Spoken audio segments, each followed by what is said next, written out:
His hands never left his pockets. The German officer was alive. Then he wasn't, and the man who killed him just kept walking. Paris, 1943. 2 in the morning. A man walks alone down a rain-slicked cobblestone street in the 7th arrondissement. Collar up, hands in his coat pockets, breathing steady. He looks like a factory worker heading home late. Nothing remarkable, nothing suspicious. Then, boots on stone. A flashlight beam cuts the darkness. Halt! Papier! A Gestapo officer steps out of a doorway. Young, confident, hand resting on his holster. Behind him, a second officer hangs back, watching. The agent stops, smiles slightly, reaches into his pocket. Not for his papers. His fingers close around a small cord inside his coat lining. One quiet squeeze.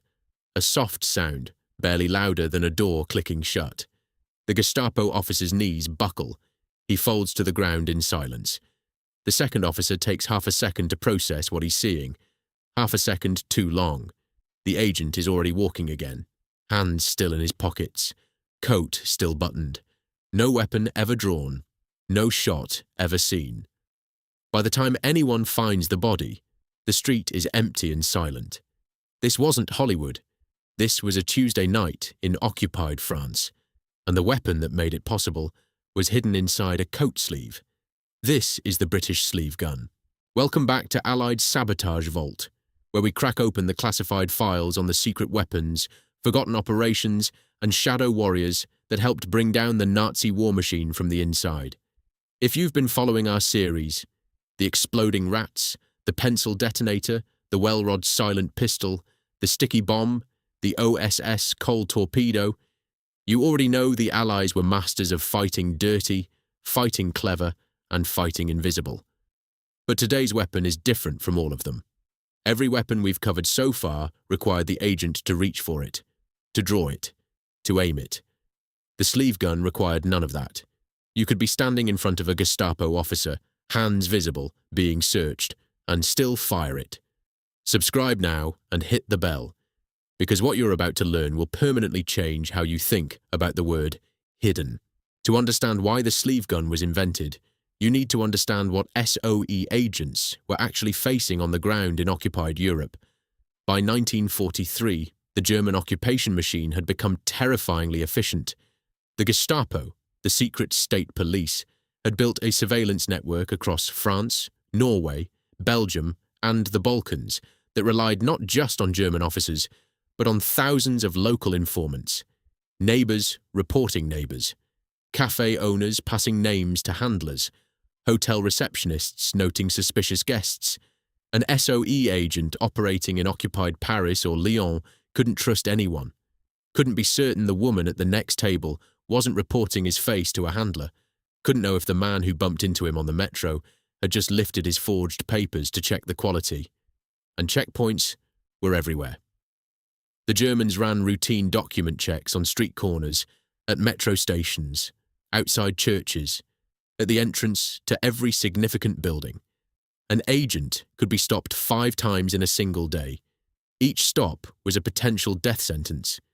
If your papers weren't perfect, if your cover story had a hole, if you were on a list, if the officer simply didn't like the way you looked, you were taken. And being taken meant interrogation. And interrogation meant names. And names meant the entire resistance cell you'd spent 6 months building was rolled up overnight. The standard SOE sidearm at the time was the Welrod pistol, a beautifully engineered suppressed weapon that we've covered in detail on this channel. Silent, accurate, deadly. But the Welrod had one critical weakness. You had to draw it. Reaching into a coat for a weapon, even for a fraction of a second, was enough to get you shot by a trained Gestapo officer. At point-blank range, in a checkpoint situation, the man with the drawn weapon doesn't always win. The man who sees the draw coming wins. The SOE needed something different. They needed a weapon that gave their agents the ability to fire first, without the enemy ever knowing a weapon existed. They needed something that never had to be drawn at all. In a quiet corner of Hertfordshire, England, about 30 miles north of London, there was a Victorian country estate called the Frythe. From the outside, it looked like a requisitioned hotel. Signs pointed to a vague government department. The locals assumed it was some kind of civil service operation. Inside, it was one of the most creative and dangerous workshops in the history of warfare.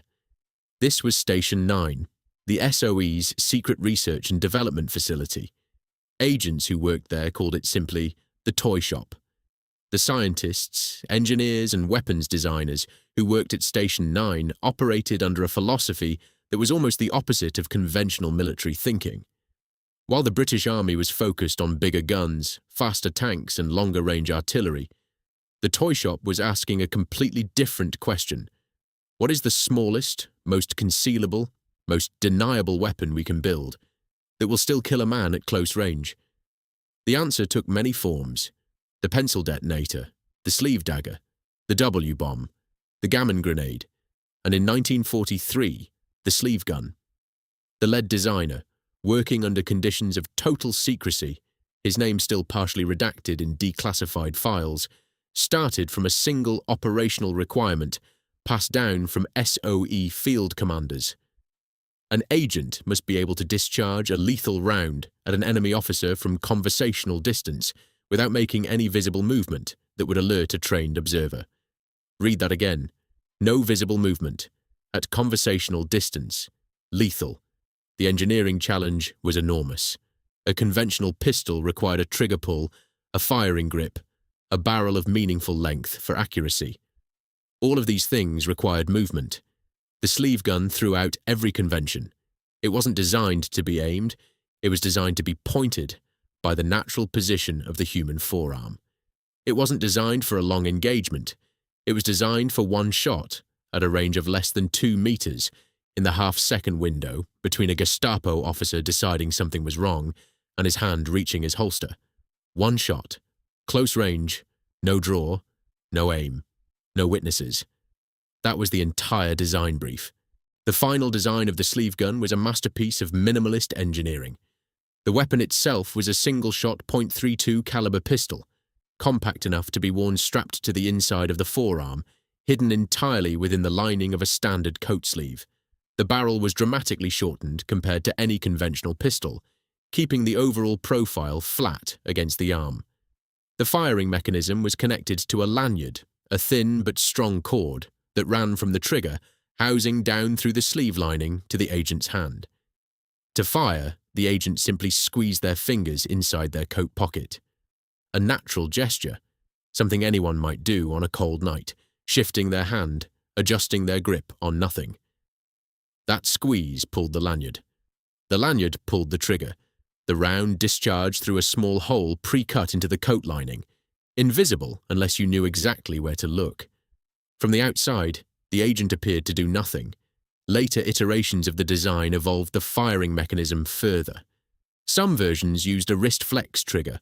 The weapon would discharge when the agent bent their wrist sharply inward, a movement that could be disguised as adjusting a watch or scratching the opposite wrist. Others used a fist clench mechanism. Every version shared the same core principle. The firing motion had to be completely invisible and completely natural. The weapon was also designed for rapid discard.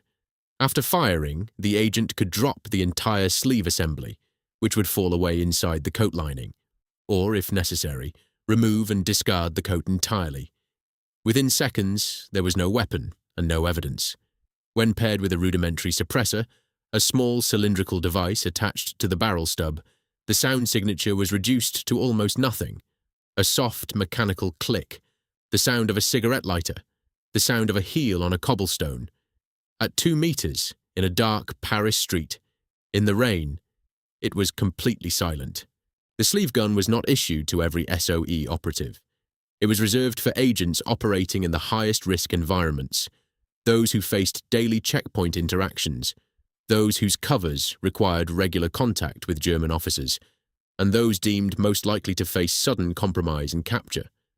In France, the weapon was distributed through the resistance networks, the same underground cells that received coal torpedoes, pencil detonators, and Sten guns through nighttime parachute drops.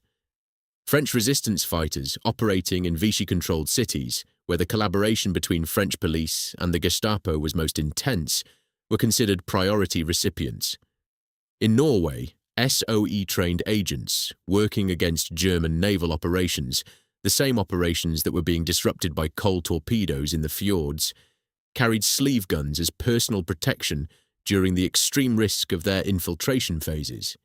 In Italy and the Balkans, SOE agents embedded with partisan groups carried them as last resort weapons in environments where capture meant immediate execution. For female agents, and the SOE famously deployed women in operational roles long before any other Allied intelligence organization, the sleeve gun was particularly valuable. A woman searched at a checkpoint faced different assumptions than a man. The sleeve gun's total concealment made it the great equalizer. Several SOE female agents, whose names appear in declassified files from the National Archives in London, are recorded as having been issued sleeve-type concealed weapons during their deployment to occupied France. The full operational details of what happened when those weapons were used remain, in some cases, still partially redacted. The stories that have been declassified are remarkable enough. Here is where the sleeve gun's impact goes beyond the physical.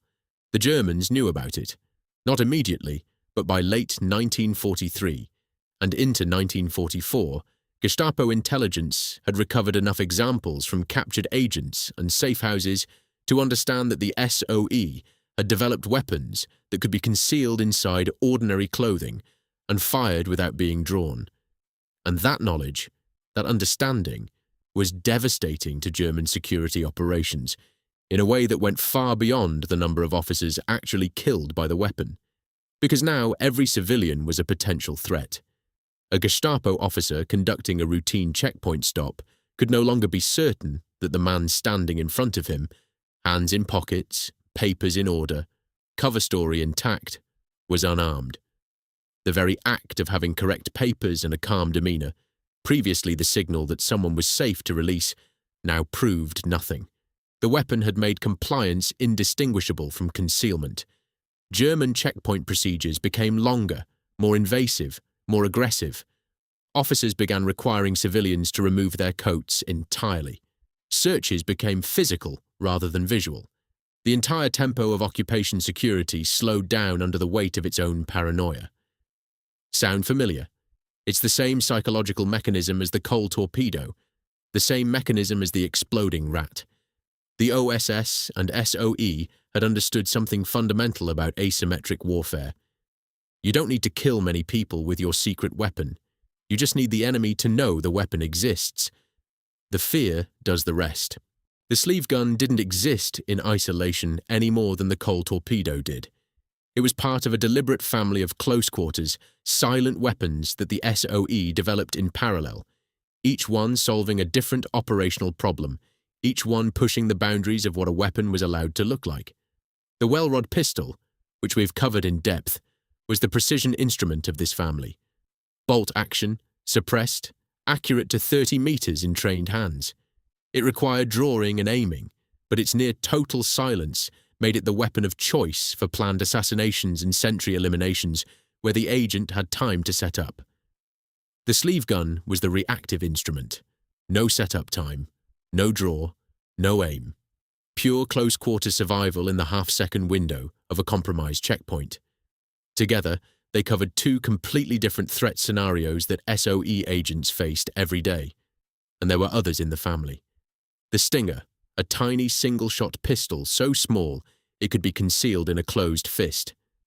The cigarette pistol, a functional firearm disguised as a standard cigarette, capable of firing a .22 caliber round.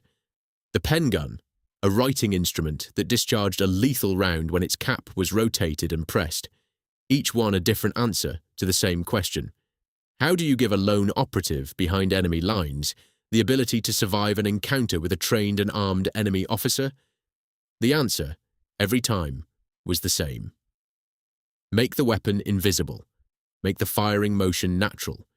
Give the agent the first shot before the enemy knows a shot is coming. Station 9 solved this problem over and over and over again, in different forms, for different situations, throughout the entire war. The war ended. Station 9 was quietly closed. Its files were classified. Its designers went back to civilian life, most of them never speaking publicly about what they had built. The sleeve gun largely disappeared from the historical record for decades. Unlike the well rod, which appeared in enough post-war spy fiction to become somewhat known, the sleeve gun remained genuinely obscure, partially because so few examples survived, partially because the operations that used it were among the most sensitive of the entire SOE archive, partially because the women and men who carried it into occupied Europe either didn't survive the war or spent the rest of their lives keeping its secrets. The examples that do survive, held in the collection of the Imperial War Museum in London and in private collections, are startling in person. They look like nothing: a short metal tube, a cord, a simple firing mechanism, strapped to a piece of cloth that would sit against a forearm. You would walk past it in a museum without a second glance, which, of course, was always the point. Hitler built the Wehrmacht, the Panzer divisions, the Atlantic Wall, the most powerful conventional military force the world had ever seen. And in a rain-slicked alley in occupied Paris, a man in a factory worker's coat walked past a German checkpoint with his hands in his pockets. He didn't reach for anything. He didn't draw anything. He didn't aim at anything. He just squeezed his fingers together and kept walking. That's how the war was really won. Not just on the beaches and in the hedgerows and across the frozen plains of the Eastern Front, in the alleys, at the checkpoints, in the half-second window between a Gestapo officer's suspicion and his reaching for his gun. One quiet click at a time. This has been Allied Sabotage Vault. If this one hit differently, smash that like button. Share it with someone who loves this kind of forgotten history. Subscribe if you haven't already. We have a vault full of stories like this one, and we're just getting started. Drop a comment. Tell me what we should open next. The tire slasher knife? The Stinger pen pistol? The OSS Liberator? The pistol dropped by the millions over occupied Europe? Every suggestion gets read. Every vault gets opened eventually. And remember, the most dangerous weapon the Nazis ever faced never looked like a weapon at all. I'll see you in the next vault.